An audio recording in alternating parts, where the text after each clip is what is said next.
Si tu as plus de 50 ans, écoute bien, avant les cachets, avant les ordonnances à rallonge, on soignait le corps autrement, avec des choses simples, de la terre, des plantes et surtout beaucoup de sagesse. Je suis Grand Mémé Botanica, la gardienne des savoirs anciens.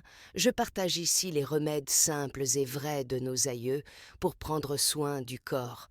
À l'époque, quand le corps était fatigué, enflammé, quand la digestion devenait lourde, que les douleurs s'installaient doucement, on ne courait pas à la pharmacie. On préparait ce que j'appelle aujourd'hui une confiture médicinale à diluer dans de l'eau tiède pour accompagner le corps jour après jour. La base, c'est un miel brut, non chauffé. Le miel nourrit, adoucit, soutient l'immunité et aide le corps à se réparer en douceur. Dedans, on ajoute du curcuma, connu depuis des siècles pour calmer les inflammations et soutenir les articulations.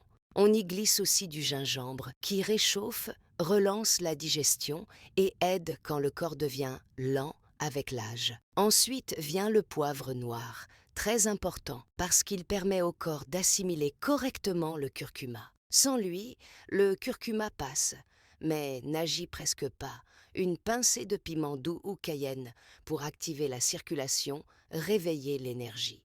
Et pour ceux qui le tolèrent, un peu de cannelle, de la vraie, qui soutient la glycémie et apporte de la chaleur au corps. On mélange tout doucement, sans faire bouillir. Le miel peut être légèrement tiédi, jamais brûlé. Puis on laisse reposer 1 à 2 jours dans un bocal en verre pour que les plantes infusent lentement leur force. Chaque matin ou en milieu de journée, on prend 1 à 2 cuillères de cette préparation, diluée dans de l'eau tiède ou une tisane chaude, jamais bouillante. Ce n'est pas un médicament miracle, c'est un soutien, un accompagnement, une aide pour un corps qui a vécu, travaillé, porté. Mais je dois te dire aussi la vérité.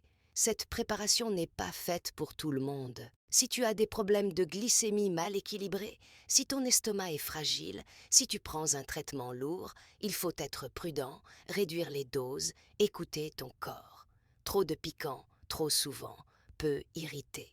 Ici, la clé, c'est la mesure. Les anciens ne forçaient jamais le corps. Ils l'écoutaient.